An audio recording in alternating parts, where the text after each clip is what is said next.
News Only 24. News Only 24. Pallavi সাহিত্য পত্রিকার ২৮তম সংখ্যা প্রকাশ হল। ৫ই মার্চ বৃহস্পতিবার ক্যালকাটা জার্নালিস্ট ক্লাবে বেদান্ত চুঁচুড়া আয়োজিত এক অনুষ্ঠানে পত্রিকার মোড়ক উন্মোচন করা হয়। উন্মোচন করেন সাহিত্যিক ও সাংবাদিক সৈয়দ হাসমত জালাল, সঙ্গীতশিল্পী ও গবেষক রামানুজ দাশগুপ্ত, শিক্ষাবিদ ডক্টর শুভব্রত রায়চৌধুরী এবং বাচিক শিল্পী দেবাশিস বসু। অনুষ্ঠানে সাহিত্যিক ও সাংবাদিক সৈয়দ হাসমত জালাল বলেন, স্বাধীন চিন্তাধারার স্বচ্ছন্দ প্রকাশ হয় লিটল ম্যাগাজিনে। বর্তমান পরিস্থিতিতে যা বাণিজ্যিক পত্রিকায় সম্ভব নয়। শিক্ষাবিদ ডক্টর শুভব্রত রায়চৌধুরী বলেন, লিটল ম্যাগাজিনে লেখা মানে চিন্তার আবর্তন ও সৃজনশীলতার প্রকাশ।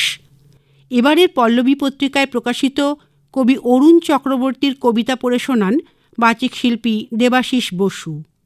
অনুষ্ঠান সঞ্চালনা করেন লেখক ও সাংবাদিক উপগুপ্ত বন্দ্যোপাধ্যায়। অমৃতা গঙ্গোপাধ্যায় ও প্রশান্ত গঙ্গোপাধ্যায়ের সম্পাদনায় ২৫ বছর ধরে প্রকাশ হচ্ছে সামাজিক সাংস্কৃতিক সংস্থা বেদান্ত চুঁচুড়ার সাহিত্য মুখপত্র পল্লবী। এবারের পত্রিকায় রয়েছে কবিতা, গল্প ও অনুগল্প। লিটল ম্যাগাজিন এখনও তার প্রাসঙ্গিকতা এবং প্রয়োজনীয়তা রয়েছে, ভীষণভাবে রয়েছে। তার কারণ হচ্ছে যে স্বাধীন মতামত, স্বাধীন চিন্তাধারা প্রকাশের জন্যে বাণিজ্যিক পত্রপত্রিকা সেভাবে সেখানে জায়গা পাওয়া যাবে না। সেগুলো মূলত লিটল ম্যাগাজিনেই স্বচ্ছন্দভাবে প্রকাশিত হয়ে থাকে।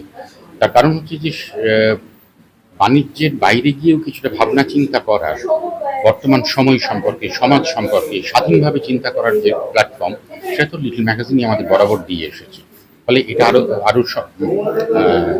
এখন এটার প্রয়োজন আরো বেড়েছে বলে আমি মনে করি।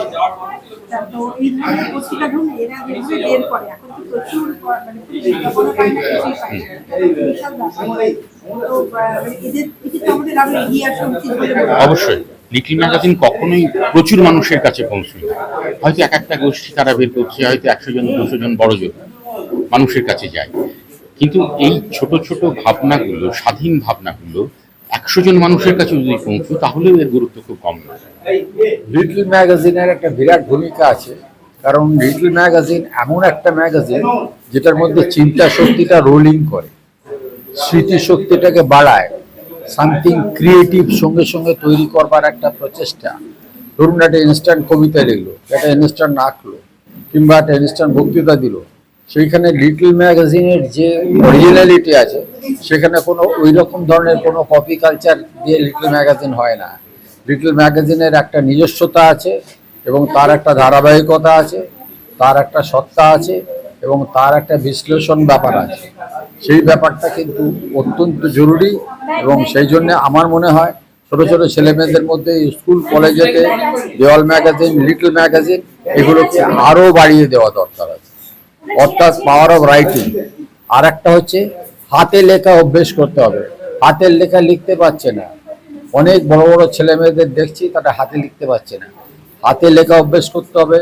প্রচুর ডায়েরি, খাতা পত্র, সব কাগজ নষ্ট হয়, তাদের লেখার অভ্যেস চলে যাচ্ছে। লেখার অভ্যেসটা ফিরিয়ে আনতে হবে, তার মধ্যে থেকে তাদের চেতনা আসবে। এর জন্যে আপনি বলবেন আমাকে যে তাহলে কি করা দরকার?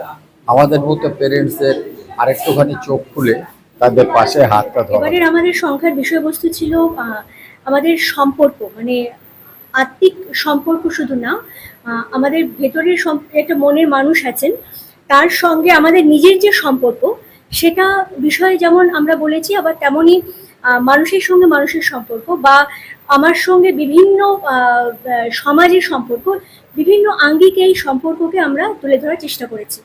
এখানে যেমন বিভিন্ন প্রথিতযশের শিল্পী, যেমন শুভঙ্কর মুখোপাধ্যায়, যিনি আমেরিকা থেকে, উনি আমাদের প্রধান উপদেষ্টা, উনি লিখেছেন, রামানুজদা লিখেছেন, দেবাশিসদা লিখেছেন। তেমনই এমন অনেক শিল্পী আছেন যারা সত্যি ভীষণ ভালো লেখেন, কিন্তু বিভিন্ন কারণে হয়তো প্রকাশের আলো আসতে পারেন না।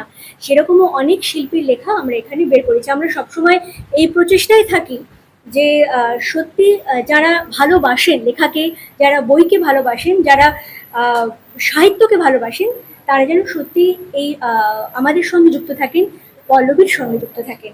কি ধরনের লেখা আছে? কবিতা?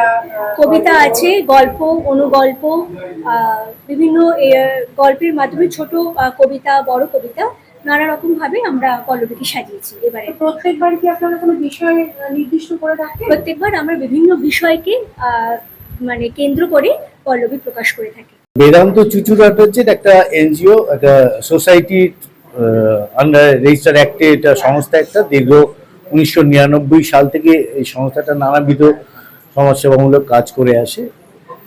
তার মধ্যে পল্লবীটা হচ্ছে তার একটা বাইফার্কেশন, মানে আমাদের একটা মুখপত্র থাকে, তো এটা সাহিত্য মুখপত্র। তো এই সাহিত্য বেদান্ত চুচুড়ার সম্পাদক আমি, আর তার ট্রেজারার হচ্ছে অমৃতা, আর পল্লবী বলে পত্রিকাটার এক্সিকিউটিভ এডিটর হচ্ছে অমৃতা, আর আমি ওভারঅল সম্পাদকের জায়গাটা রাখি। এছাড়া সামাজিক নানান রকম কাজ, এই যে বলছিলাম যে আমরা বিভিন্ন যারা ওষুধের প্রয়োজন তাদেরকে ডাক্তারবাবুর কাছ থেকে চেয়ে নিয়ে ওষুধ দিয়ে আসি বিনা পয়সায়, যে তারা ফ্রি স্যাম্পল ওষুধগুলো পায়। তারপরে কেউ যদি চিকিৎসা করাতে পারছে না, সুযোগ সুবিধা নেই, মানে তারা জানে না কোথায় কি যাবে, তো আমার যেটুকু যোগসূত্র আছে, চেনাশোনা আছে, তাদেরকে আমরা ওই চিকিৎসার জায়গায় ঠিকঠাক জায়গায় দিয়ে আসি, আর চিকিৎসাটা ঠিকঠাক পায় তার মনিটর করা। যদি আমার তরফ থেকে সামান্য কিছু সাহায্য করতে পারি, পকেট থেকে আমার কুলায়, তাহলে সেটা দিয়ে সাহায্য করি। আর নয়তো কেউ বললো পড়াশোনা করছি, আমার বইপত্র নেই, পাচ্ছি না, তো তাকে চেষ্টা করি, বিভিন্ন সংস্থা আছে, আমরা চেষ্টা করি তার পড়াশোনা যাবতীয় বই টইগুলো ব্যবস্থা করে দেওয়া, একজন দুজন, এটুকু চেষ্টা করি আর কি, মানে সামাজিকভাবে থাকি।